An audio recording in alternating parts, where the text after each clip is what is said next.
strong wind threats with gusts as high as 50 miles per hour. A weather alert in effect. I'm timing out how long it will last and monitoring for damage created by this weather maker. Then residents suing DPW over recycling pickup, the argument they're making. Plus, we are live in Annapolis as lawmakers debate 2 bills targeting crime. Live from WBFF in Baltimore, this is Fox 45 News at 4.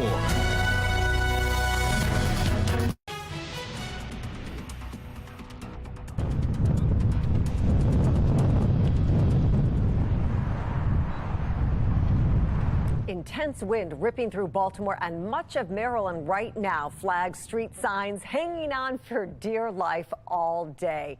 We're holding on to our hair as well. Good afternoon, everybody. I'm Mary Bubali. It is windy out there. It's really windy. I'm Kai Jackson. We are on weather alert right now as that howling wind sweeps through the area and could complicate your afternoon commute. We also saw snow in some parts of Maryland this morning as a nor'easter sweeps across much of the East Coast. But now we are tracking those high winds.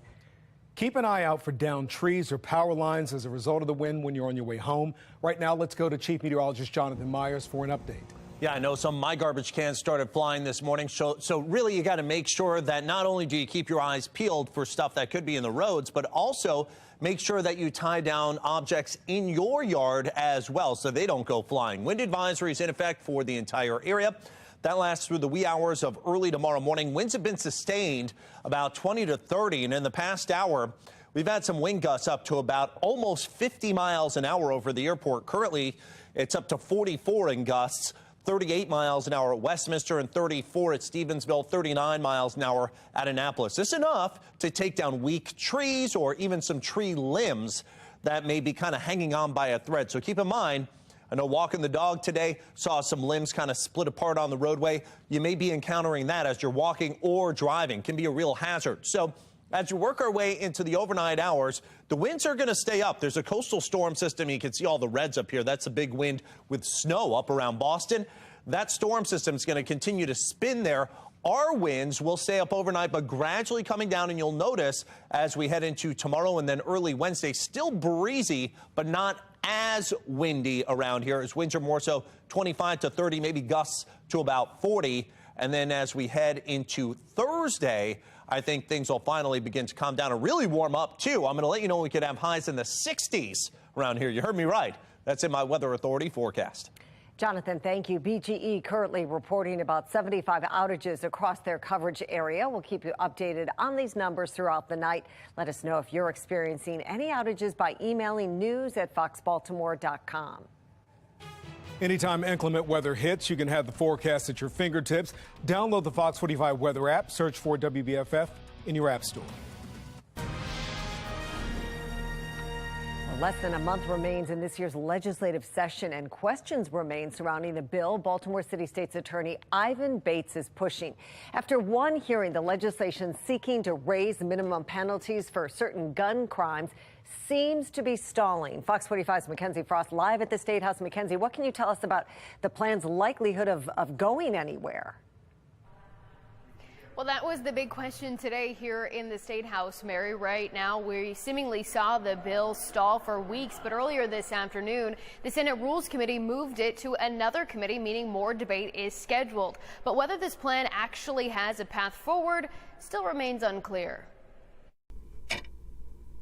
Each minute that passes, the closer lawmakers get to April 10th, the final day of the 2023 Legislative General Assembly session. And time is ticking for City State's Attorney Ivan Bates' bill to become reality. The legislation seeks to raise the maximum penalty from 3 years to 5 for first-time misdemeanor gun possession offenses. When I talk about this bill, I think about a couple of things. Heard one time in the House Judiciary Committee, the judges, they don't always have to give it. We don't always have to ask for it, but it is there.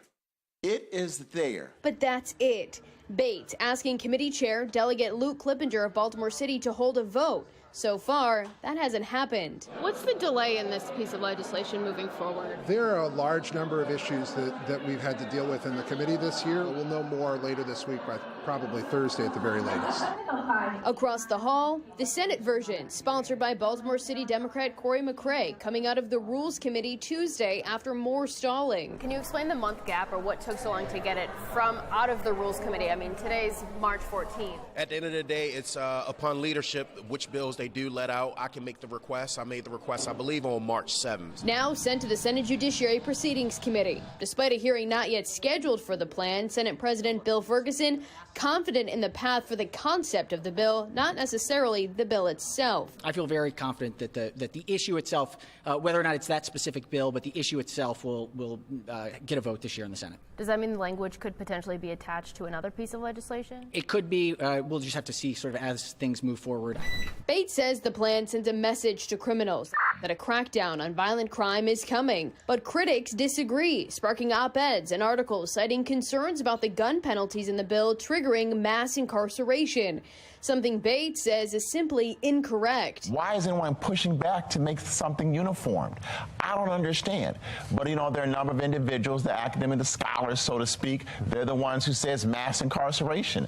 I think they're very confused about what mass incarceration is. According to FOX45's analysis using Baltimore City data from 2022, there were more than 26,000 total crimes in the city. 12,394 arrests were made in a city with 576,498 people. 578 of those crimes were non-fatal shootings. Baltimore's police clearance rate for non-fatals, 23.3%. That data means more than half the crimes committed in the city did not result in arrest, or roughly 132 people were charged.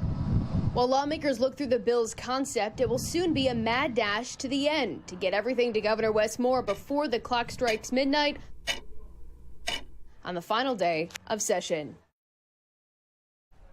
Now, Monday is crossover day. That's the self-imposed deadline to get legislation into the opposite chamber for debate. If it doesn't happen, the bill is likely not going to move forward. But if it does, it has a higher chance of squeaking through. Now, that it isn't a guarantee, and legislative leadership also have the power to move bills forward if there's political will to do so. So as we continue to get a little bit closer to the final day of session, we'll keep a close eye on this bill and all the other anti-crime legislation moving through the State House. For now, we're live in Annapolis. Mackenzie Frost, Fox 45 News. Thank you, Mackenzie. Maryland Senate Republicans are pushing the Violent Firearm Offenders Act, which would increase fines and jail time for gun offenders. Former Governor Larry Hogan pushed for this legislation. It passed twice in the Senate, but it failed in the House. Unfortunately, in Annapolis, we have a lot of politicians who are soft on crime and actually want to go the other way and say that anyone under 25 shouldn't be charged with a crime. I think we're having conversations across both chambers about what might be feasible. There's a lot more work that has to go to make sure that we have real safe communities.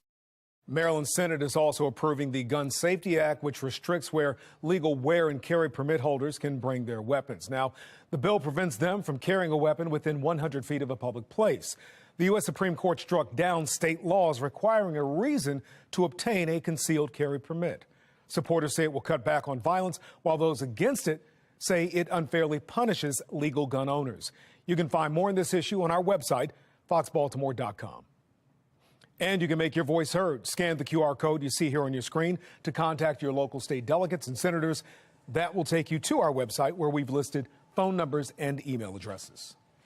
As Baltimore grapples with a violent crime crisis, some experts say the legislature has been too soft on crime for too long, and it is impacting life in the city.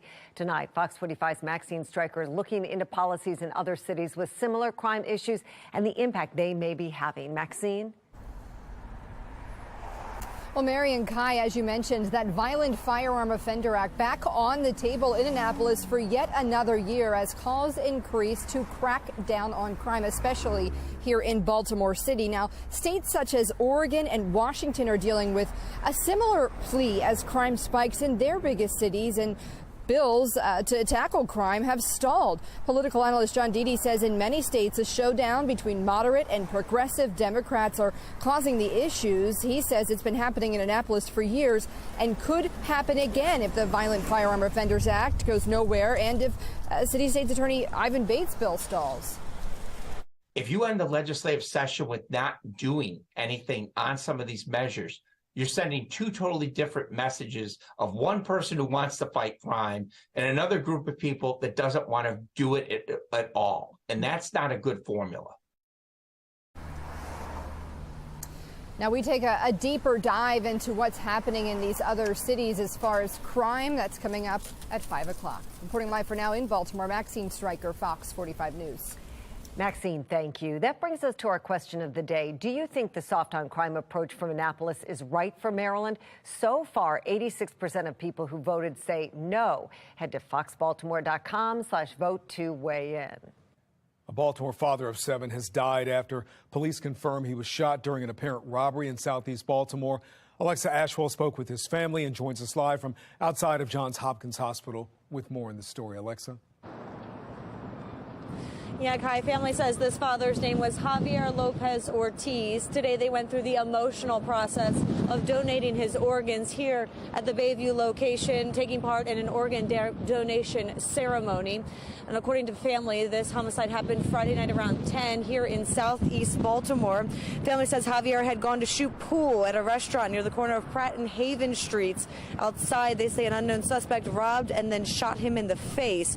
Javier was rushed to an area hospital where he was placed on life support. The father of 7 tragically dying days later yesterday afternoon. A GoFundMe page has been established for the children he now leaves behind. I checked with police. A spokesperson confirmed the believed motive in this case, robbery.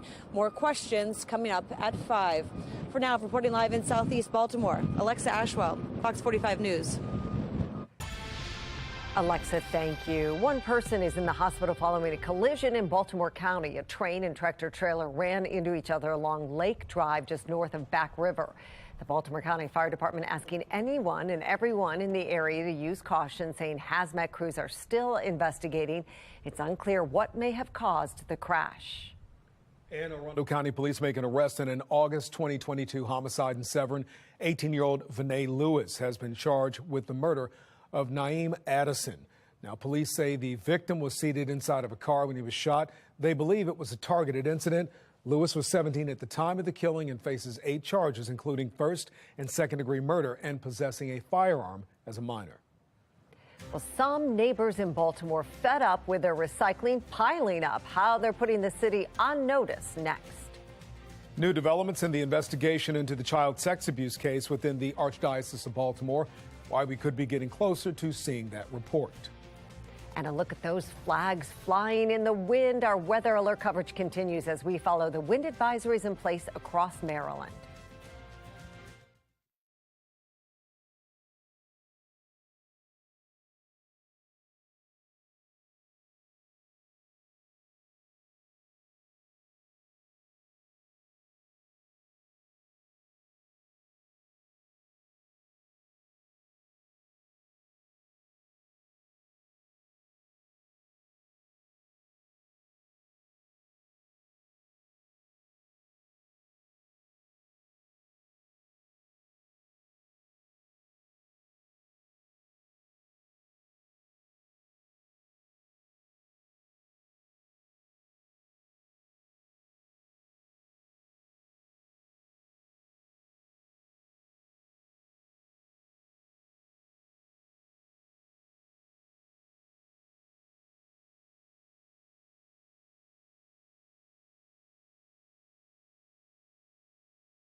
Fox 45 News, winner of 17 2022 Regional Emmy Awards, more than all other Baltimore news stations combined.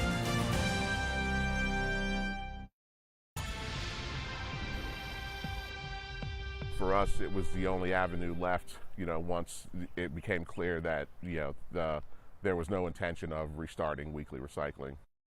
Dozens of Baltimore City residents say they're fed up and frustrated with rolled back recycling services, and they're ready to take their concerns to court. Fox 45's Rebecca Pryor has more on a lawsuit that they have filed demanding the return to weekly recycling. Rebecca.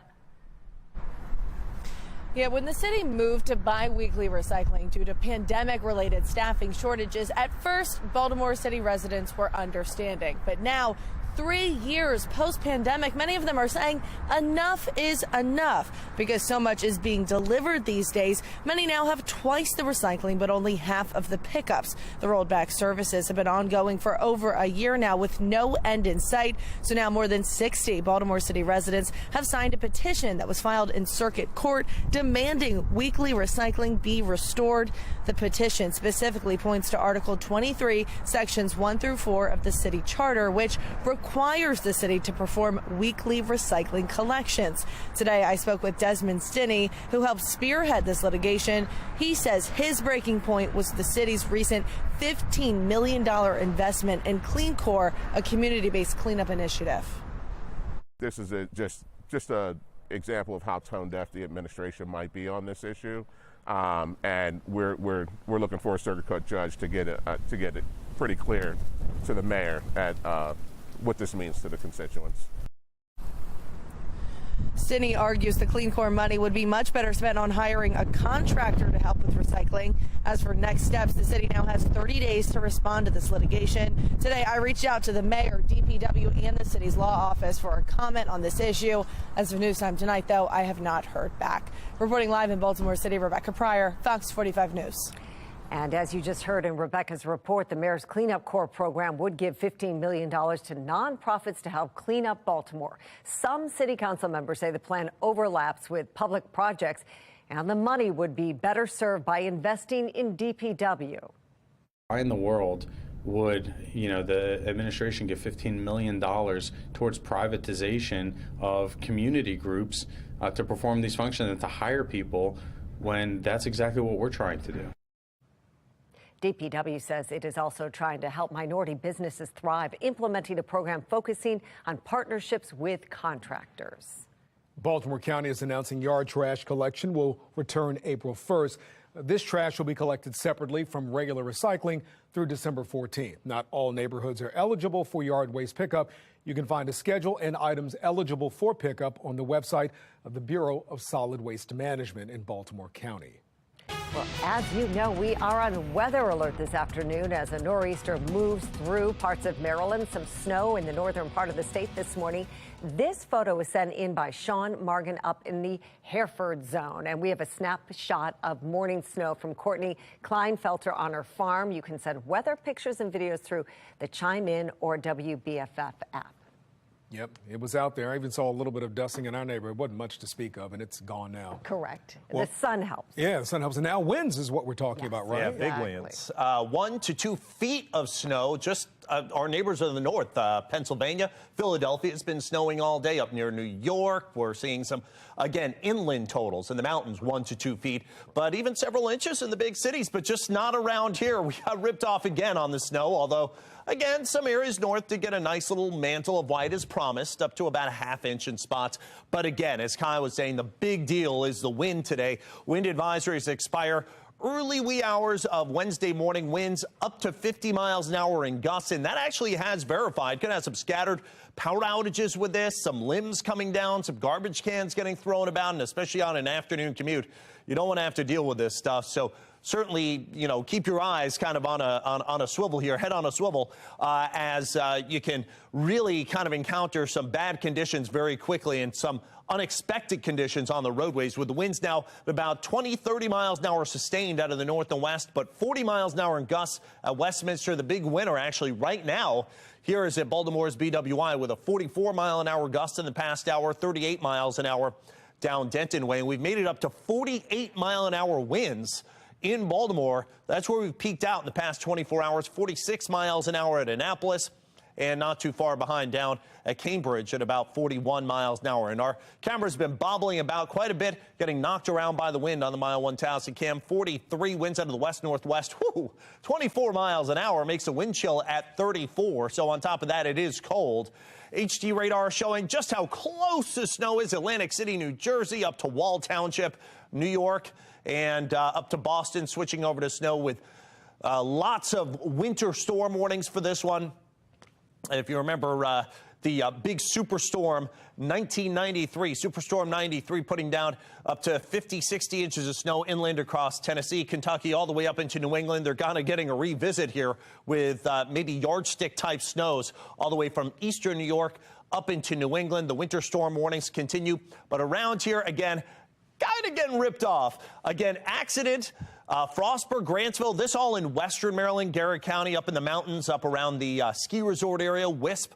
We've got accident on the way, actually, to Wisp. I was there a couple of weeks ago. 5.6 inches of snow. Frostburg seeing 5.3 inches. Grantsville out in Garrett County getting 3.5. But locally, Millers in Carroll County getting just under a half, or actually just over a half, and just under a half at Bentley Springs and Long Green in Baltimore County. Millers is in Carroll County, and of course that was really more so on the unpaved surfaces. Early this morning, that's all melted away or been blown away as this storm system is bombing out off the East Coast. The snow to our north, the blustery chill getting siphoned in for us. And take a look at some of these wind gusts, even into the evening hours, as that storm kind of sits perched and stalled out for a little bit. Overnight into early tomorrow, our winds are still going to stay up about 20, 30 miles an hour. And then the gusts still could approach about 30 to 40 tomorrow. Hopefully we won't have the wind advisories out again, but you'll still have to hold on to your hats. And we still could potentially have some, just like we have today, some bridge restrictions on the Key Bridge as well as the Bay Bridge. Then the winds finally do come down into early on Thursday, with high temperatures on Thursday at about 61 degrees. Irish Eyes smiling temperature-wise in the low to mid-60s on Friday. Could see a couple of spot showers for St. Patrick's Day festivities, though a few showers left over Saturday, 55, and a little bit of a chill down, but nothing like what we're seeing right now as we head into Sunday, warming up again next week. Jonathan, thank you. Coming up, blowback over a proposal to ban gas-powered leaf blowers in Baltimore City. Why one city council member thinks it's necessary and others think it is the last thing we should be worried about. Shoplifting hitting record numbers across the country. I'm Kayla Gaskins in Washington with what experts say might be exacerbating the problem.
President Biden is on his way to Los Angeles at this hour to speak with families of victims from a mass shooting in January. The shooter opened fire in a dance studio while the Asian American community was celebrating the Lunar New Year.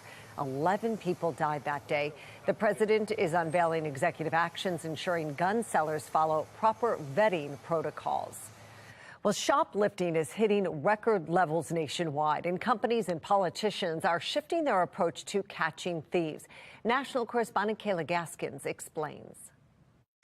New York City Mayor Eric Adams has a new request for those shopping within city limits. Lower your mask when entering a store.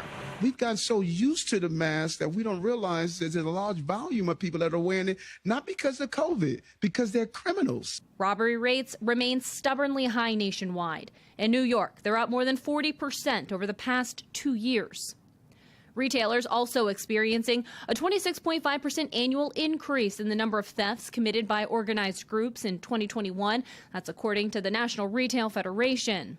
Walmart planning to close 8 stores nationwide, citing poor performance. And while the retail giant hasn't directly blamed theft, back in December, CEO Doug McMillon warned closures would happen if crime didn't improve. Theft is an issue. It's higher than what it's historically been. If that's not corrected over time, prices will be higher and/or stores will close.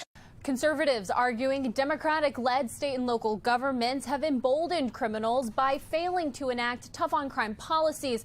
Others point out the staffing crisis hitting police departments is making matters worse.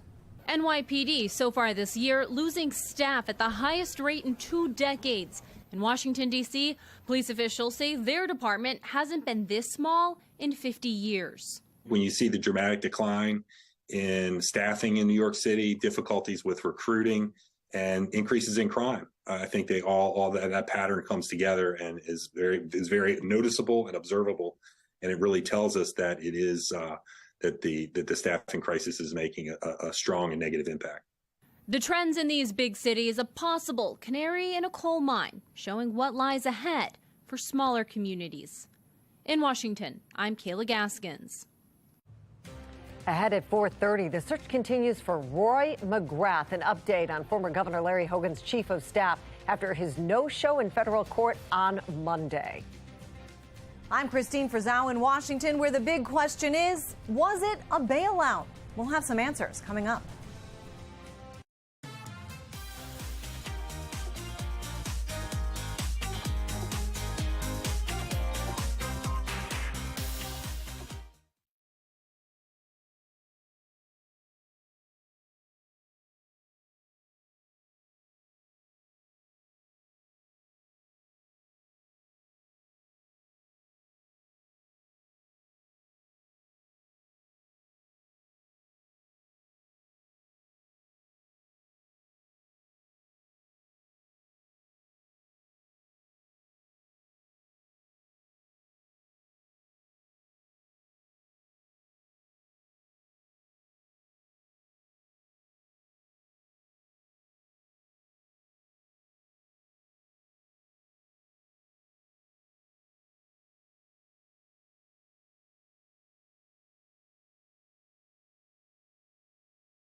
We're on weather alert right now at 4:30 with heavy winds ripping across the area. We'll tell you how they'll impact the rest of your evening commute.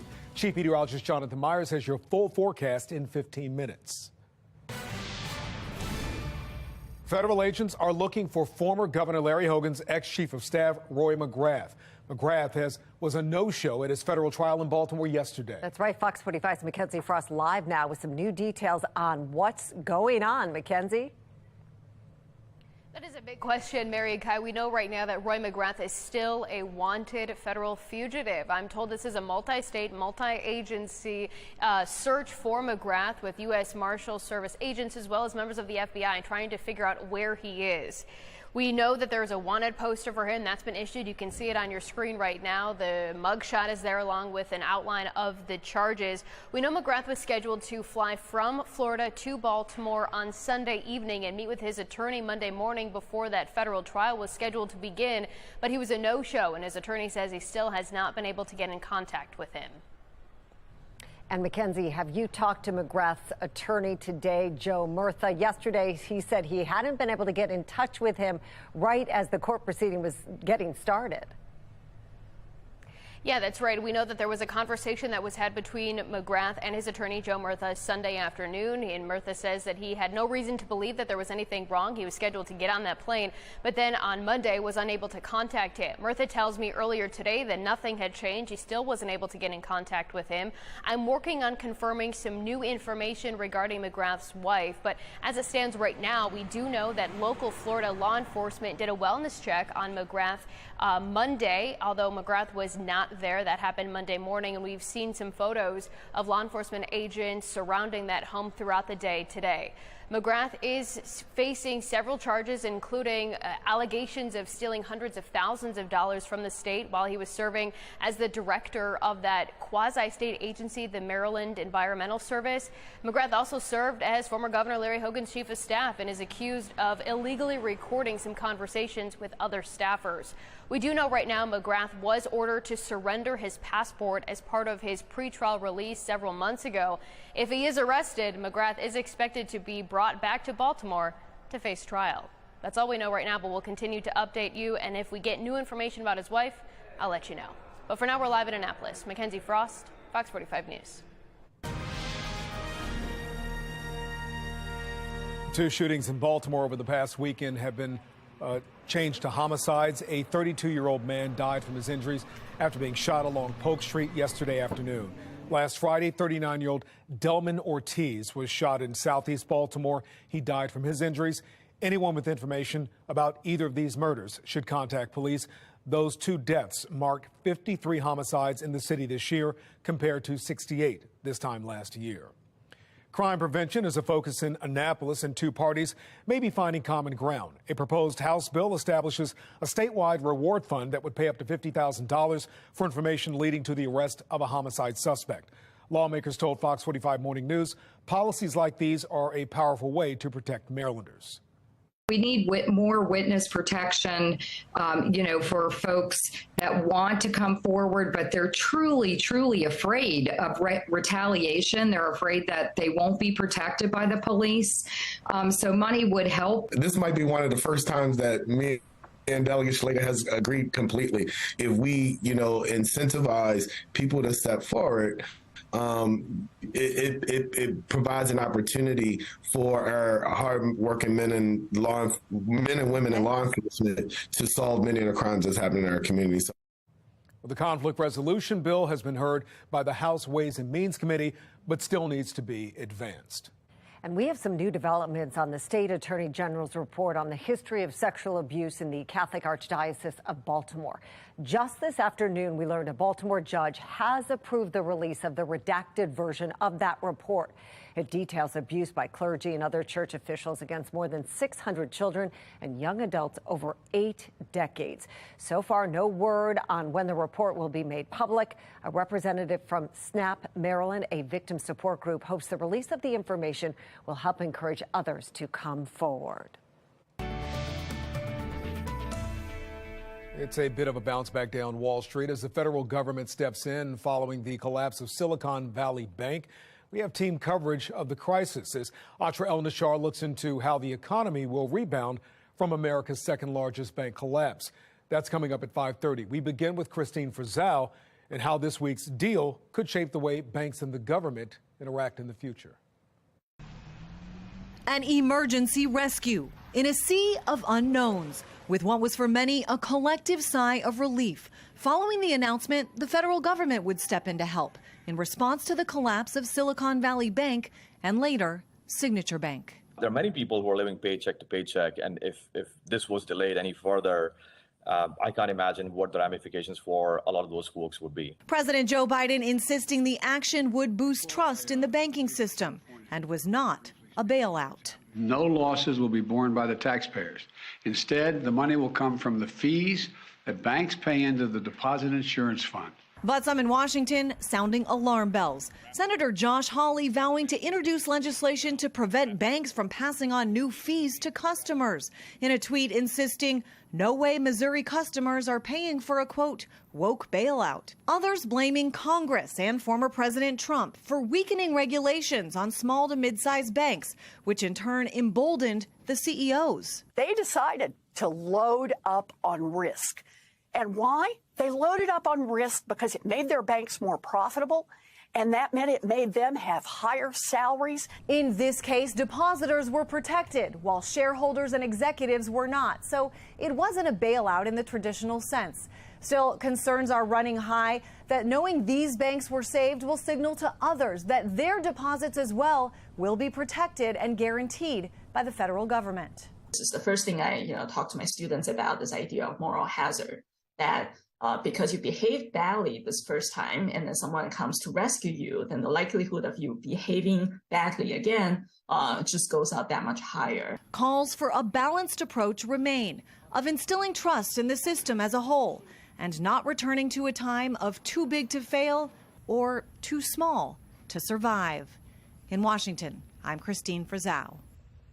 Well, SVB's collapse is driving down mortgage rates. According to Mortgage News Daily, the average rate on a 30-year fixed mortgage is down more than 0.5% over the past week. If rates continue to drop, more buyers could come back to the market. And that brings us to our question of the day. Do you think the federal government should bail out failing banks? Voting just opened right now, so head to foxbaltimore.com/vote and click on the Pulse tab to weigh in. You can also scan the QR code right there on your screen, which will take you right to the poll. The Department of Justice is suing Rite Aid, accusing the pharmacy chain of contributing to the opioid epidemic. According to the lawsuit, Rite Aid knowingly filled unlawful prescriptions for controlled substances with red flags from May of 2014 through June of 2019. The Justice Department says prescriptions were issued illegally for no medical purpose. Baltimore City Council member Ryan Dorsey introducing a new bill which would ban gas-powered leaf blowers in Baltimore City. Dorsey argues their volume is a nuisance to the community and they are environmentally unsafe. He is pushing for a switch to electric leaf blowers, but some analysts argue that's a complicated process. This could come into a bigger play because a lot of places like Johns Hopkins and other places employ people to blow leaves and do maintenance. And you could end up throwing a lot of people out of work or create a situation where now these companies may have to buy new equipment so they can stay in business. In many ways, this is just a knucklehead idea. That's one of my favorite words. My dad used to say that, John Diddy. This thing is hilarious. I'm going to get to some of the answers right now, folks. Let's take a look at this. This has got me cracking up. These gas leaf blowers seem to always come with a sense of entitlement to blow all of your leaves into public roads. I hear you there. Our friend T.J. Smith, we should be making everyone move in the direction of something quieter, although I'll tell you, I have an electric leaf blower. It's not quiet. Here, Ryan Dorsey, I like my leaf blower. It's a big-time lifesaver. This guy, this is really funny. This isn't the top 100,000 problems that need addressing. And my funniest Mary of the day, this is from Zelmo. When you're old like I am, you don't like noise of any kind. Zelmo, that's the comment of the day. You win. You just want your Zen moments, don't you? Kai, we're there. Well, taking a live look at the Bay Bridge, expect some traffic delays tomorrow morning on both the Bay Bridge and Key Bridge as boats carrying old cranes will be going underneath. Traffic will be held at the Key Bridge for 15 minutes at 9:30 and then at the Bay Bridge for 15 minutes at 1:30 in the afternoon. Maryland Transportation Authority says the holds will ensure drivers aren't distracted by looking, of course, at the cranes underneath. Good point. Well, St. Patrick's Day is Friday. How Maryland State Police are ensuring a safe holiday. And blustery winds leading to a weather alert from this monster nor'easter that's continuing to impact places all up and down the 95 corridor. I'm going to let you know if there's any more rain or snow in our future. That's up in my Weather Authority forecast.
Severe weather across the country is really taking its toll on Americans. And taking a live look at the heavy snowfall in Albany, New York, as part of a major nor'easter is making its way across the Northeast.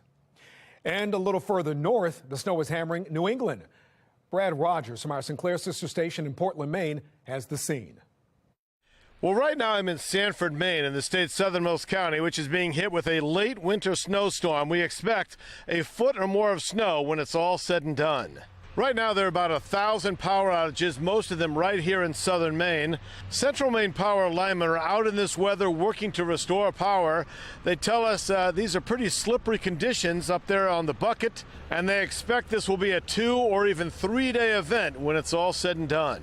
At the Portland Jetport, 25 inbound and outbound flights were already canceled for today and tonight due to the snow and poor visibility. Right now, only 3 incoming flights and 6 outgoing flights are still scheduled for the remainder of the day, and those 9 flights may very well be canceled at some point.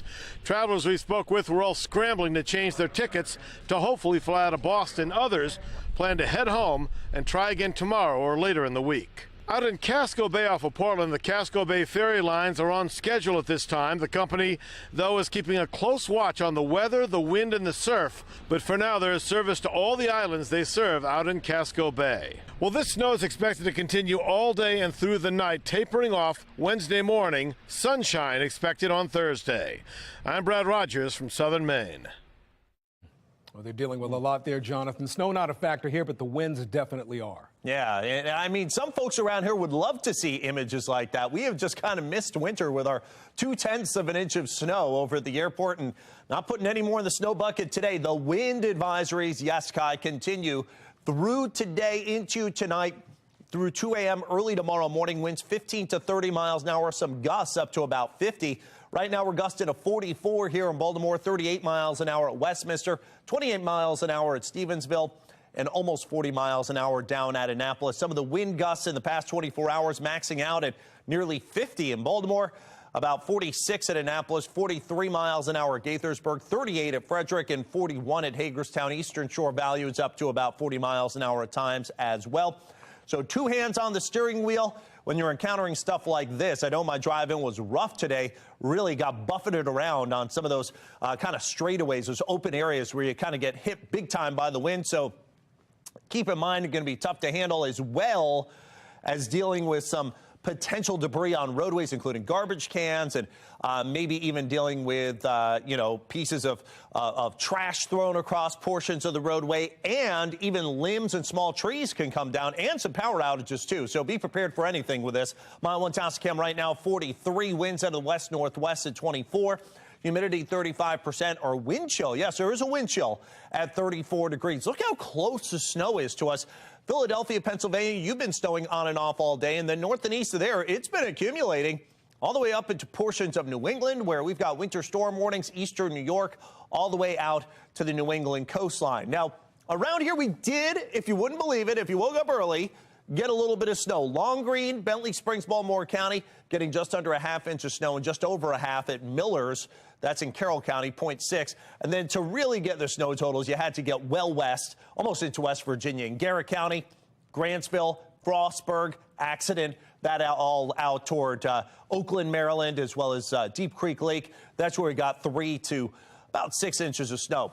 The system gradually wrapping up. It's almost kind of stalled right now. So the blustery winds picking up, the snow continuing in the northeast, and could see another up to maybe 6 inches plus of snow as this thing kind of loop-de-loops off the coastline. And that means our winds are going to stay intact as well into tonight, as well as into tomorrow. Still kind of a gusty day. And then the next weather maker that we're tracking, this is going to be a warmer one for us, gets here by the end of the week, already hitting the Midwest, potentially into Thursday. And I think by the time we get to Friday for St. Patrick's Day and into Saturday, although it's going to be in the 60s likely, we're also going to have some rain to deal with too. Future scan overnight. These are the wind gusts peaking out. Overnight into early tomorrow morning by 9 p.m. Still some winds right near the bay up to about 30, 40 miles an hour. Gale warnings are in effect. And as we work into early tomorrow morning, still about 25 miles an hour on the winds. This storm system will gradually begin weakening into tomorrow and gradually also beginning to push east. So those winds are going to slowly approach more so 30 to 40 miles an hour in gusts instead of 50 miles an hour, and then really weakening as we work into Wednesday night and early Thursday, back down to about normal, if you will, as we head into Thursday. And then the temperatures, they pop. 52 degrees, still a blustery day for tomorrow, 61 on Thursday. Irish eyes smiling temperature-wise on Friday for St. Patrick's Day, 64.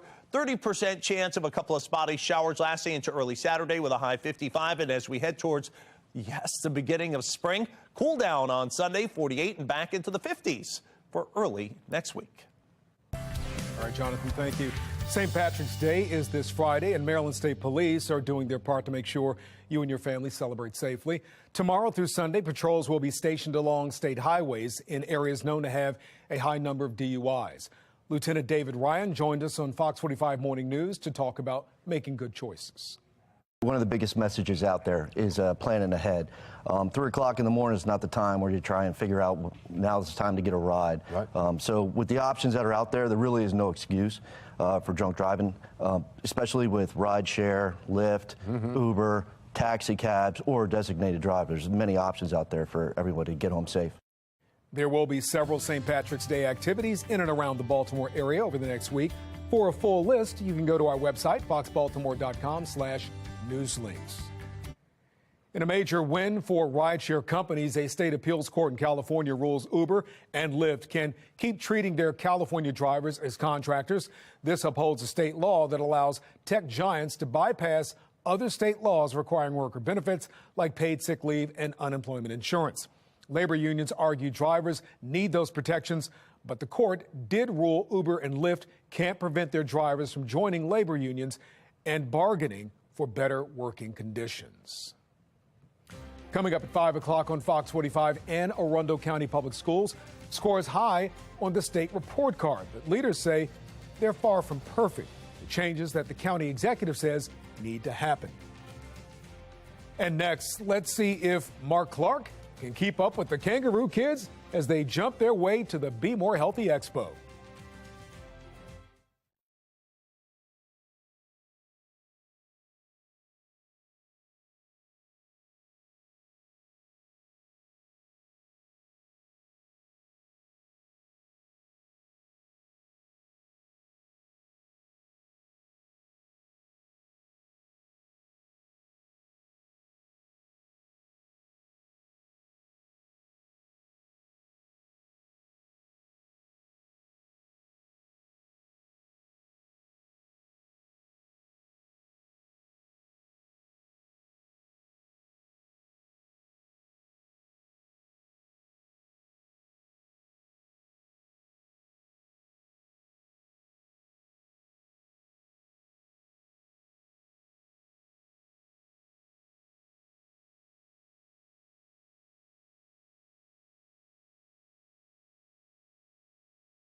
Get moving, have fun, and be more healthy. It's so Baltimore. The Kangaroo Kids will take the main stage at our Be More Healthy Expo on Saturday, March 25th.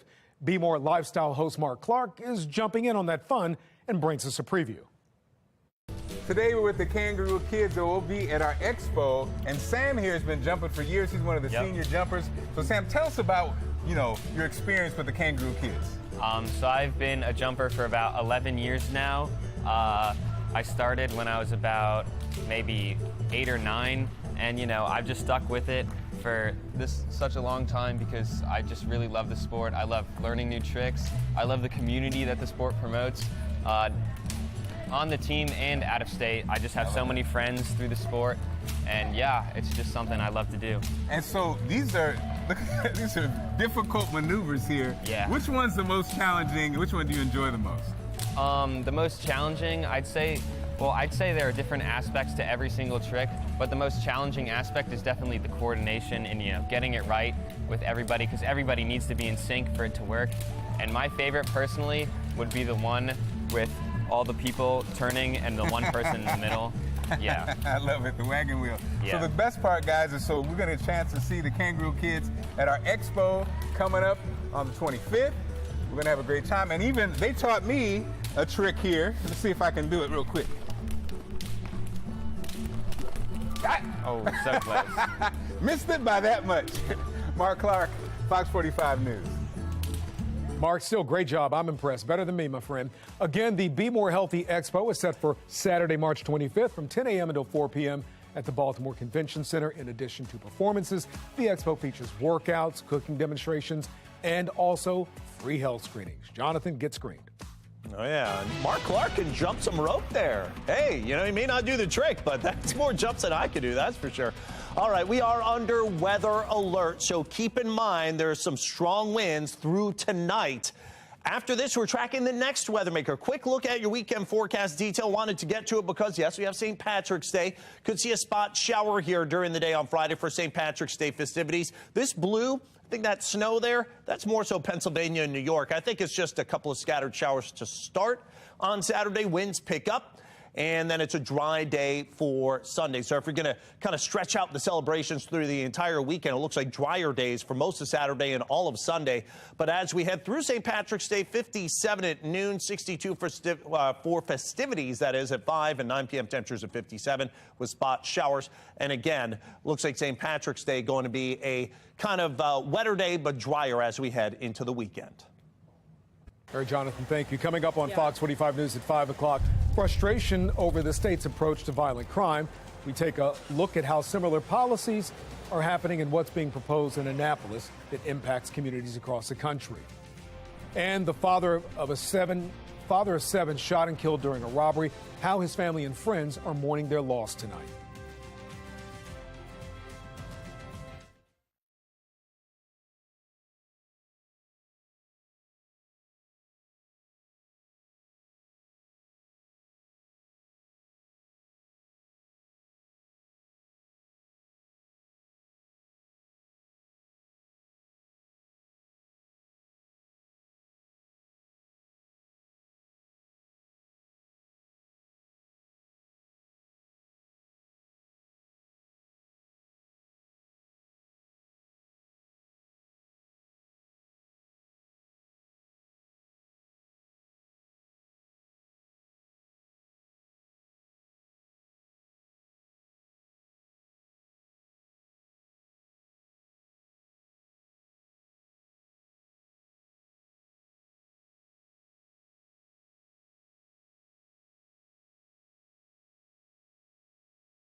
Intense wind across Maryland. The latest on how a storm dumping feet of snow in the Northeast is affecting us here. A father of 7 killed. The message tonight from his grieving friends and family as the city continues to battle the crime crisis.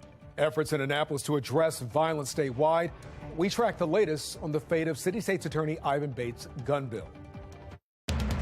Live from WBFF in Baltimore, this is Fox 45 News at 5.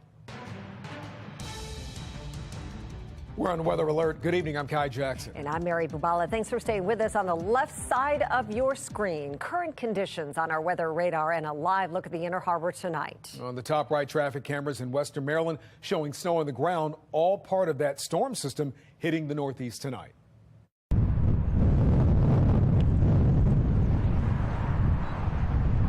Now, in this area, the main thing we're dealing with is that wind shaking trees, signs, even threatening some power lines right now. Chief Meteorologist Jonathan Myers has the latest. Yeah, guys, we've had some limited power outages at least, and some trees potentially coming down, also even some limbs coming down. That's going to cause problems for an afternoon commute. Also, even just things like garbage cans can cause accidents if you don't expect them coming. You could swerve and someone else might be in that spot. So, of course, drive with care. Wind advisory in effect for the entire area until the wee hours of Wednesday morning. We're sustained at about 20 to 30, some gusts up to about 45 right now. Here in Baltimore, 32 miles an hour at Westminster and about 35 or so at Easton and Denton, near 40 at Annapolis. Now, I guess the good and the bad news. Future scan overnight tonight into early tomorrow morning. Again, the winds stay up. They're not as bad, though, about 25, 30 miles an hour or so. We could still gust there in the red and the orange up to about 40 for tomorrow afternoon, but it won't be as bad as today. I'm going to let you know if there's any more rain and snow in our future. And when the next weather maker gets here, we're tracking it all on my Weather Authority forecast. Thank you, Jonathan. We're seeing pictures of the wind's impact. A tree down in Ellicott City weighing down some nearby power lines. This is on Old Frederick Road, west of Bethany Lane. Neighbors tell Fox 45 News they're dealing with power outages in that area. BGE currently reporting only about 80 outages across its coverage area. We'll keep you updated on these numbers throughout the night. Let us know if you're experiencing any outages by emailing news@foxbaltimore.com. Lawmakers in Annapolis are at odds right now over the best way to address violent crime across the state. Questions remain about the future of the bill City State's Attorney Ivan Bates is lobbying for in Annapolis. After one bill hearing, the legislation seeking to raise maximum penalties for certain gun crimes seems now to be stalling. We have team coverage on the fight over crime plans, starting with Fox 45's Mackenzie Frost live in the State House. Mackenzie, what are you learning? Well, we're learning that there may be a path forward, although it may be a little different than what City State's Attorney Ivan Bates had originally been pushing. Now, we know that this legislation seemingly stalled after Bates was lobbying pretty hard lawmakers here in Annapolis. Remember, the legislation seeks to raise the maximum penalty for these misdemeanor first-time gun offenses for people older than 21. Right now, the law is 3 years, and Bates wants to see that raised to 5 years so it's level with other age groups facing the same charges. In the Senate, the legislation is sponsored by Senator Roy McGrath, a Democrat from Baltimore City. And earlier today, the legislation moved out of the Senate Rules Committee, sending it to another committee for more debate. And this afternoon, we questioned McGrath as well as Senate President Bill Ferguson about what's going on with the movement on this bill. It was a late filed bill, and so any late filed bill goes automatically to rules, and so it was let out today. We'll take it up this year. I believe that the state's attorney has brought it forward for a good reason. McGrath and then Ferguson. And now you could hear there that Ferguson. Go ahead. Sorry, Mackenzie. That's okay. You were going to hear Senator Roy McGrath say that the legislation he believes is a priority. We'll have to wait and see what happens once it gets to the Senate Judicial Proceedings Committee for more debate. But you also heard that Senate President Bill Ferguson there mention that the legislation may end up rolling over into other pieces of legislation, meaning the language from this bill moved and tacked on to another piece of legislation, and that's something we'll be closely monitoring as the session moves forward. Mary?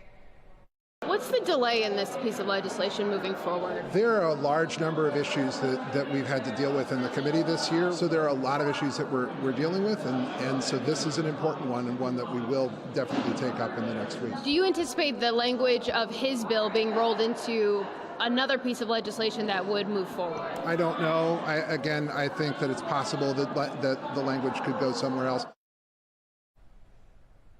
Now, that was Baltimore City Democrat Delegate Luke Clippinger. He chairs the committee where this legislation had its first hearing back in February. We questioned him, you heard him there, we questioned him about the timing of this legislation being brought up for another vote, because I'm told that Bates has asked for that vote to take place.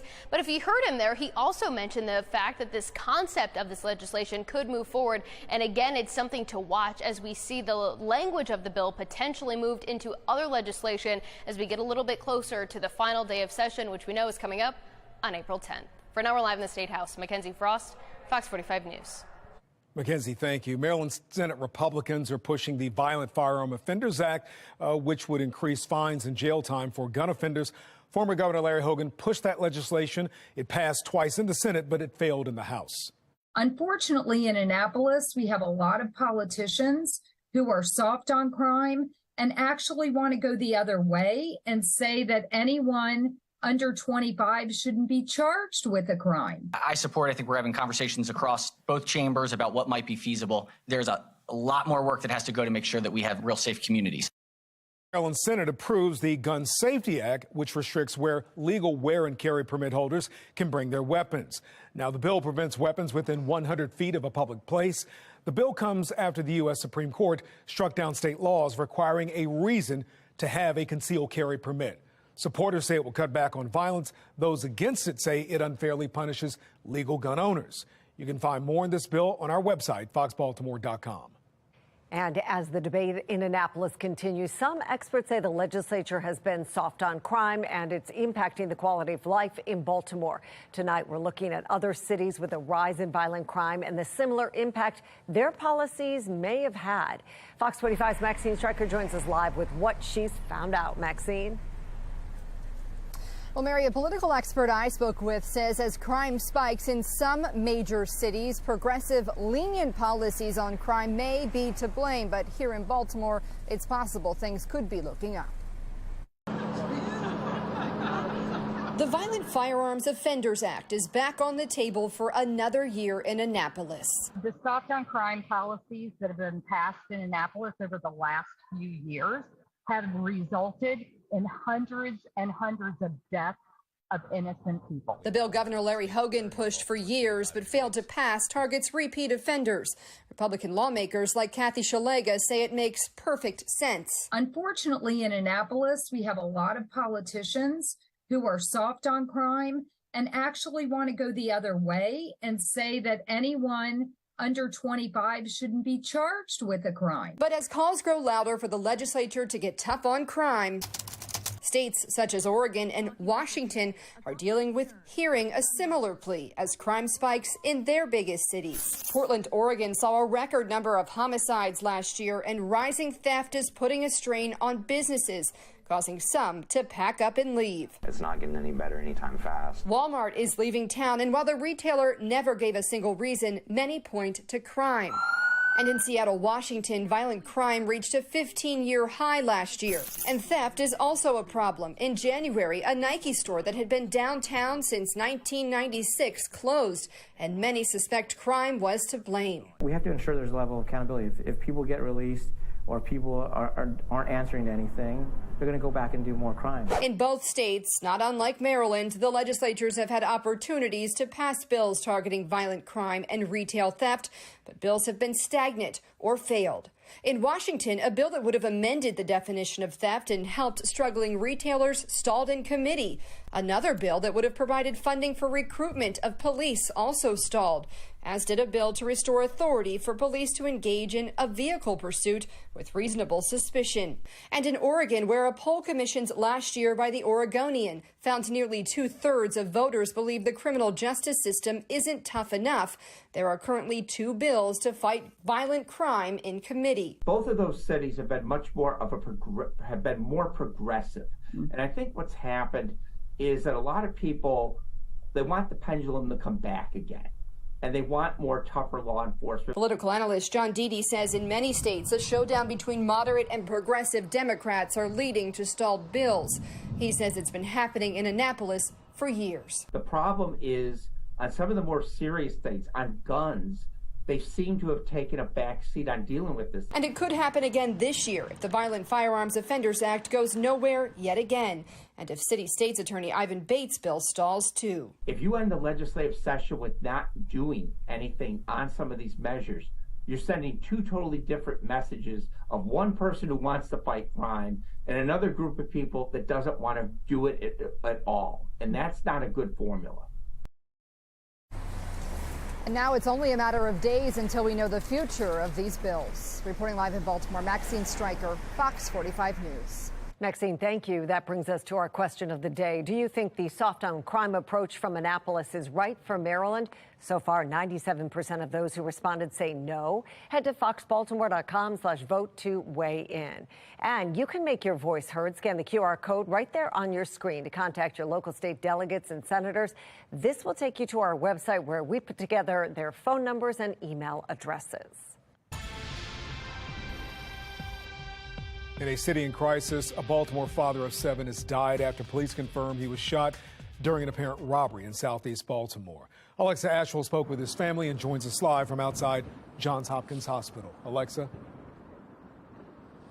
Yes, Kai, the family identifies this father as Javier Lopez Ortiz. Today, they went through the emotional process of his organ donation here at the Bayview location, taking part in an organ donation ceremony. This family heartbroken and in search of justice. Javier Lopez Ortiz, described by family as a 39-year-old hardworking and loving father of 7, gone, lost to violence. His life, police confirm, taken in an apparent robbery here in southeast Baltimore. The family detailing Javier had gone to shoot pool at a restaurant near the corner of Pratt and Haven Streets in the Baltimore Highlands Friday night. When outside, an unknown suspect robbed and then shot him in the face. Javier was rushed to an area hospital where he was placed on life support. The father of 7 tragically dying days later. Javier's family sharing these pictures, describing him as a plumber by trade with a passion for his children. Javier's sister sharing his organ donation coin and writing, "Your heart will continue to live, little brother. You will give life to someone else. I will love you all my life." A mother to his children also writing in part, "This is not fair. How could this happen? How is it okay for these children to grow up without their father?" Baltimore police not yet releasing any additional detail, including exactly how the robbery occurred, what was taken, and where the department stands in its search for the killer. Meanwhile, family and the community starting this GoFundMe as they now prepare to lay Javier to rest, a father falling victim to the violence and his children forever impacted. So the family is asking for anyone with any information on this case to please come forward. No suspect information has been provided. Reporting live in southeast Baltimore, Alexa Ashwell, Fox 45 News. A lawsuit over bi-weekly recycling. Why Baltimore residents say they're being cheated out of their money and their only option is taking the city to court. After ditching his federal trial, he's nowhere to be found. The latest on the search for Roy McGrath. Consumer prices fell for the 8th month in a row, but the Federal Reserve is in a tougher spot than ever. I'm Atrell Nashar in Washington to explain why, coming up.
Fox 45 News, winner of 17 2022 Regional Emmy Awards, more than all other Baltimore news stations combined. Inflation data out Tuesday shows consumer prices fell for the 8th month in a row. But the collapse of a major bank has some regulators concerned. National correspondent Atra El-Nashar explains. In February, American consumers paid 6% more for everyday items than they did the prior year, according to the Labor Department's latest report. Inflation's still too high for comfort, but it's progress. Overall grocery prices now 10.2% higher than a year ago, shelter costs up 8.1%. Used car prices continue to plummet, 13.6% less expensive than a year ago, and egg prices just between January and February fell 6.7%. The White House celebrating the dip in inflation, but says the work isn't over. We know that month to month, there can be volatile data for any number of reasons, as this is a very interconnected global economy. An unexpected dose of volatility came this week with the collapse of Silicon Valley Bank and Signature Bank. Regulators working to understand mistakes made and who may be at fault. But a clear catalyst of the meltdown is high interest rates dragging down bank investment. This could dramatically change the path ahead for the Federal Reserve, which has been aggressively raising interest rates for the past year to bring down inflation. But with the progress shown in Tuesday's Consumer Price Index and this new evidence of the risk high rates pose to banks, there are growing calls for the Fed to skip a rate hike this month. But that could certainly come with some big risks.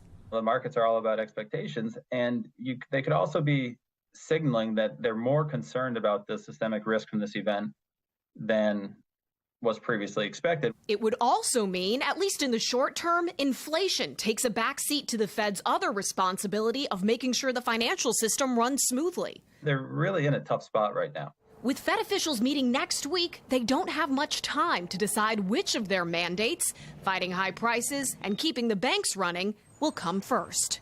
In Washington, I'm Atra El-Nashar reporting. A massive winter storm system dumped snow in communities across the Northeast. Gusty winds have knocked out power to thousands of people. Crews are hitting the road to make it safe for drivers and restore power. And take a look at this. As parts of the storm moved over the Midwest yesterday, it left so much snow that a roof collapsed at Duluth, Minnesota Mall. At least it wasn't Mall of America, right? In Minneapolis, but it could be. Who knows? Just we have the enormous wind, that we're contending with out there. We have some trees down in places, power lines. Pretty messy afternoon, and it's not because of all the reasons that they've seen off toward north or northeast, northwest. It's the wind around here that's been so bad. Even a little bit of snow this morning. Areas north. I know Kai was saying he woke up to a very light dusting. And let's go ahead and take a look at what's going on right now. We've got a wind advisory that's in effect. Entire area. Sorry, snow lovers, missing out again for the most part. The wind, though, we're getting hit by that hard. Winds at about 15 to 30 miles an hour. Some gusts up to about 45, 50. We're at 45 right now, gusting in Baltimore, 36 at Westminster, 38 at Frederick. Winds up to 40 at Stevensville, 39 at Annapolis, and 38 in gusts at Denton. We've had up to 48 miles an hour in wind gusts in Baltimore, 40 miles an hour at Westminster, 41 at Hagerstown, and right around 40 or so Cambridge down to Salisbury. And with winds like that, yes, that can bring down trees, power lines. It can toss around garbage cans. So be prepared for anything that could be in the road this afternoon and this evening's commute, especially when the sun sets. Could even have a few power outages around. 42 right now, but the winds are just making it feel terrible. West at 29 degrees, just getting buffeted around. Wind chill now at 31 degrees, so it is cold, although bright outside. Now, this weather maker very close by. You see Philadelphia getting snow all the way up to New York City, accumulating into southern New York. Some double-digit totals. Albany, New York, just north in the New York City suburbs. Boston suburbs getting 18 inches of snow in spots. In Boston, changing over to snow right now. Winter storm warnings in effect in all those areas. Now, around here, we did see a little bit of snow early this morning, but not enough for any travel problems. Really just kind of a light dusting at Long Green, Bentley Springs. Baltimore County getting, again, under a half inch. Millers in Carroll County, just over a half. You really had to get out west toward Allegheny And Garrett County is the highest elevations in ski country, where Grantsville, Frostburg, as well as Accident, Maryland, getting 3 to 6 inches of snow. There's that bombing low pressure system, the nor'easter, now pushing the blustery chill our way. Still up to another 6, give or take, inches of snow as this thing almost stalls off the New England coast into tonight, but then finally moves its way eastbound and out into tomorrow. So the winds will gradually come down, and actually a gorgeous day here on Thursday, but then we wait for the next weather maker to come in with the potential of rain and warmer temperatures for the end of the week. Now, through 9 p.m. tonight and the overnight hours, the winds gradually again coming down, but they'll still be about 20 to 30 with some gusts up to 40 at times, especially as we head into the daytime again for tomorrow. Maybe 30 to 40 mile an hour gusts hopefully will preclude any damage or wind advisories for tomorrow. But again, we are on the upswing gradually tomorrow, and especially as we head into Thursday as the winds come back to normal around here. 52 for our Wednesday, still a windy day there. 61 gorgeous on Thursday. 64 with some nice looking weather for St. Patrick's Day temperature wise. Could see some spot showers, nothing real heavy. Few showers early Saturday, 55. And guess what? Spring begins and it's going to start feeling like it again with temperatures getting well into the 50s early next week. Jonathan, thanks. We want you to help us tell the weather stories in your area. Send us pictures of how the wind is impacting you by scanning the QR code on your screen or heading to foxbaltimore.com/chime-in. Anne Arundel County schools had high academic marks, but leaders say there are still critical issues to address. How county leaders plan to solve staffing shortages to help students succeed.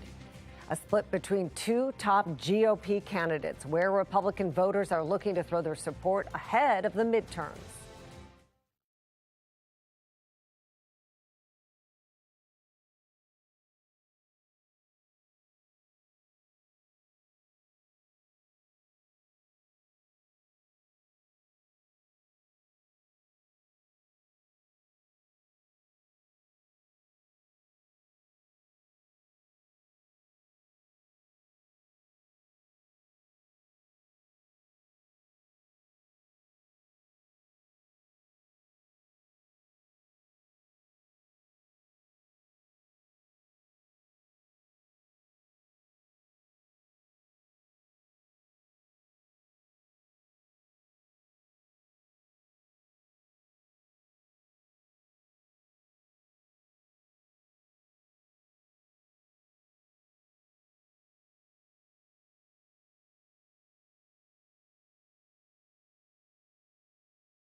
President Biden announcing a new effort to curb gun violence while visiting Monterey Park, California.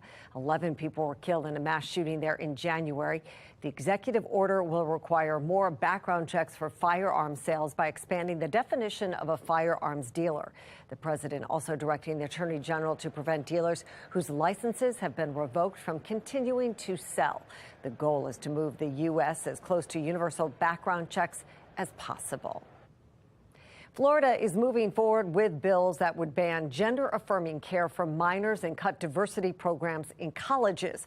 One piece of legislation would stop colleges from using state or federal funds for diversity, equity, and inclusion programs. The other bill would prevent kids from getting treatments like puberty blockers and hormone therapies. Republican voters seem to be split on whether to throw their support behind former President Trump or Florida Governor Ron DeSantis for their party's next presidential nominee, according to a new CNN poll.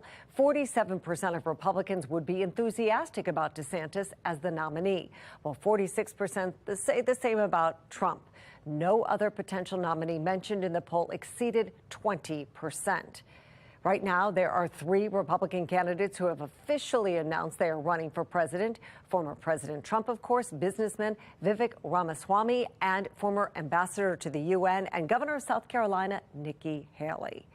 On the Democratic side, author Marianne Williamson is currently the only person to officially announce. Baltimore residents saying they are not getting the services they are paying for. The lawsuit against the city over recycling collection. And it has been a day since former Governor Hogan's chief of staff didn't show up for his federal fraud trial. The latest on the search for Roy McGrath.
Federal agents are still looking for former Governor Larry Hogan's ex-chief of staff, Roy McGrath, after McGrath failed to show up for his federal trial in Baltimore yesterday. That's right. Fox 45's Mackenzie Frost live right now. Mackenzie, you have some new information about Roy McGrath's wife. Yeah, Mary, that's right. Laura Bruner, I'm told, is now cooperating with law enforcement. This comes from McGrath's attorney, Joe Murtha, who tells me that McGrath's wife was spending some time with friends yesterday, but is now cooperating, and she doesn't know where her husband is and remains concerned for his well-being. We do know that the U.S. Marshal Service issued a wanted poster for McGrath. You can see it there with his mugshot and details of the crime. We also know that this is a multi-state, multi-agency federal investigation, as the FBI is also involved looking for McGrath as this manhunt continues. Now, his attorney, Joe Murtha, says that he talked to McGrath Sunday afternoon and didn't have any reason to believe there was anything wrong. McGrath was scheduled to get on a plane from Florida, where he lives, Sunday evening and travel to Baltimore before his trial Monday morning. We know McGrath never showed up to that federal trial Monday, and his attorney says he wasn't able to get in contact with him. We also know that local law enforcement agencies in Florida did a wellness check on McGrath Monday morning around 10:30, but McGrath wasn't at his home. Right now, we are told that local law enforcement is making periodic stops at the family home, but right now still unable to get in contact with him, and the family doesn't know where he is. McGrath is facing several different federal charges, including the allegation that he stole hundreds of thousands of dollars from the state while he was serving as the executive director of the quasi-state agency, the Maryland Environmental Service. McGrath also served as the chief of staff for former Governor Larry Hogan and is accused of illegally recording conversations with other staff members.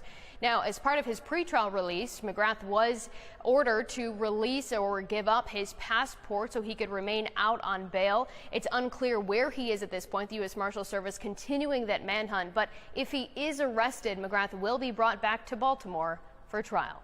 We're live in Annapolis. Mackenzie Frost, Fox 45 News. For us, it was the only avenue left, once it became clear that, there was no intention of restarting weekly recycling. Well, lots of Baltimore City residents say they are fed up and frustrated with rolled back recycling services. So now more than a dozen are prepared to take those concerns to court. Fox 45's Rebecca Pryor has more on the new lawsuit that they have filed demanding the return to weekly recycling. Rebecca? Yeah, Mary, when the city moved to bi-weekly recycling due to pandemic-related staffing shortages, these Baltimore City residents that I spoke to today, they said at first they were understanding. But now, 3 years post-pandemic, many of them are saying enough is enough. On windy days like this, blue bins filled to the brim can quickly turn into trash tumbling up and down the streets. It would blow all over my yard and the neighbor's yard. Desmond Sinney says post-pandemic, he has twice the recycling. So much as package delivery. But with half the pickups, I had to build a fence to contain it all, to hold it for that long and, not create a bunch of litter around the neighborhood. After more than a year of rolled back recycling, Stinney is among more than 60 Baltimore City residents saying enough is enough. The grassroots group filing a petition in circuit court, pointing to Article 23, Sections 1 through 4 of the city charter, which requires the city to perform weekly recycling collections. That frequency is codified in our city charter. And it's not an option for the mayor to be out of compliance, on that article. Along with the constant overflow of cardboard boxes, Stinney says the city's recent $15 million investment in Clean Core, a community-based cleanup initiative, is what ultimately pushed him to file this petition. I think it just proves how tone-deaf the administration is on such a basic issue. When you look at the amount of money being spent, that money could easily be spent with a contractor to pick up our recycling every other week. Clearly, there's no sense of urgency. It's an argument Councilman Yitzi Schleifer has made time and time again. He says because residents are still paying for weekly recycling, the city should either comply with city code or compensate them for the lack of service. Really, they owe the taxpayers a refund. According to Stinney, this fence alone costing him well over $3,000. Now, the city has 30 days to respond to this pending litigation. Today, I reached out to the mayor, DPW, and the city's law office asking for a comment on this issue. As of news time tonight, though, I have not heard back. Meanwhile, if you are a Baltimore City resident and you agree the city should return to weekly recycling collections, there's still time for you to sign this petition. You can find a link to it in this story on our website at foxbaltimore.com. Reporting live in Baltimore City, Rebecca Pryor, Fox 45 News. As Rebecca mentioned, and Rebecca, thank you. The mayor's Clean Core program would give $15 million to nonprofits to clean up the city. Some city council members say it overlaps with public projects and that money would be better served in other areas like the Department of Public Works. Why in the world would, the administration give $15 million towards privatization of community groups to perform these functions and to hire people when that's exactly what we're trying to do? The Department of Public Works says it's also trying to help minority businesses thrive, implementing a program focusing on partnerships with contractors. Baltimore County is announcing yard trash collection will resume on April 1st. This trash will be collected separately from regular recycling through December 14th.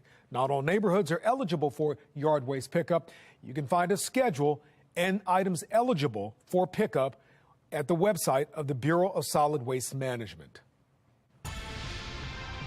Well, new tonight, 2 shootings in the past week are now homicides. Just yesterday, a 32-year-old man was shot in Northeast Baltimore on Polk Street. He was taken to the hospital where he has died from his injuries. Police still have not identified him. Last Friday, 39-year-old Delman Ortiz was shot in Southeast Baltimore. He also died from his injuries. Anybody with information on either of these shootings should contact police. As of this morning, Baltimore police reported 51 homicides in the city this year. That is compared to 68 at this time last year. There have also been 93 non-fatal shootings in 2023. At this time last year, 128 people had survived being shot. Republicans and Democrats in Annapolis are working to address crime in this legislative session. While the parties are butting heads on many crime issues, there is some middle ground apparently in some bills that are being discussed. House Bill 110 aims to stop youth violence by requiring high schools to teach a course in conflict resolution, while House Bill 1044 establishes a statewide reward fund that would pay up to $50,000 for information leading to the arrest of a homicide suspect. Lawmakers tell Fox 45 Morning News policies like these could go a long way in keeping Marylanders safe.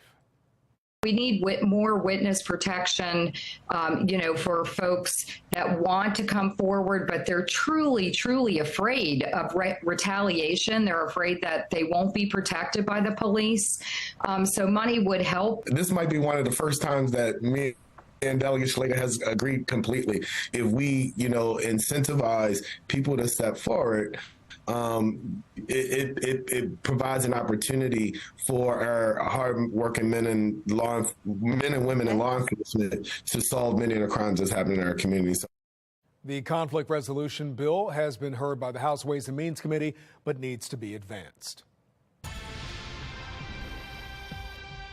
We have new developments on the state attorney general's report on the history of abuse in the Catholic Archdiocese of Baltimore. This afternoon, we learned a Baltimore judge approved the release of a redacted version of that report.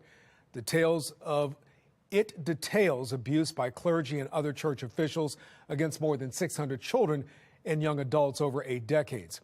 A representative from SNAP Maryland, a victim support group, hopes the release of the information will encourage others to come forward. Yesterday, we spoke with David Lorenz of SNAP Maryland, a support group for those victims. He says he hopes that report will encourage others to come forward. And that's really what I'm looking for, is that this will reach out to other victims who have remained silent out of guilt and shame and fear, and that they will begin their journey towards healing. Well, it's still not clear when that report will be released to the public. When it is, Fox 45 News will have full coverage on air and on our website, foxbaltimore.com. One person is in the hospital following a collision in Baltimore County. A train and tractor trailer ran into each other along Lake Drive just north of Back River. The Baltimore County Fire Department asking everybody in the area to use caution, saying hazmat crews are still investigating. It's unclear what may have caused that crash.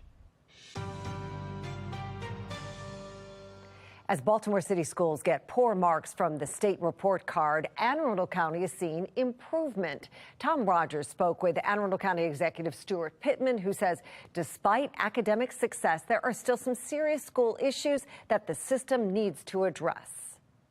The Maryland Department of Education's report card shows Anne Arundel County schools are performing much better than they were 3 years ago with more five-star schools. But Anne Arundel County Executive Stuart Pittman says while 95% of his school district's schools are 3, 4, or even 5 stars, there are other concerns such as transportation, and a major issue he sees and hears about is teacher recruitment and retention. The retention, though, is the big part. I mean, it's a lot cheaper to keep a teacher than it is to hire a new one and bring them in. So how much of a request is that? I mean, and that weighs on your shoulders now and your committee and your administration here to sit there and say, okay, well, we're going to give you a little bit more, but what's the pushback? Where else do you want to use those funds? Well, there are a lot of demands on county resources always. We've got, public safety and health, and we have a real shortage of affordable housing in our county. And that's one of the reasons it's hard to retain these teachers, is we're an expensive county to live, and we don't have a lot of public transportation for folks that come in from other places, and we need housing for our workforce as well. But it's big. I mean, we have been increasing our funding for our school system since I came in office 4 years ago. Pittman says he already raised the education budget for Anne Arundel more than $50 million above the budget standard, and Anne Arundel Board of Education is now asking for $80 million above this year. Tom Rogers, Fox 45 News. A federal judge makes a key decision on reproductive rights. The latest on a battle over abortion pills.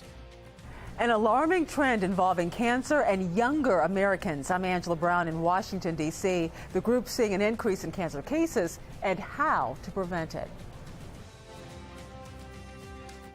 And we remain under weather alert through this evening for high winds, wind advisories in effect, and a cold chill to things this afternoon, feeling more like the low 30s, even where some of the winds are gustiest, well down into the 20s. I'm going to let you know how long the cold lasts and when the winds are going to drop. It's in my Weather Authority forecast.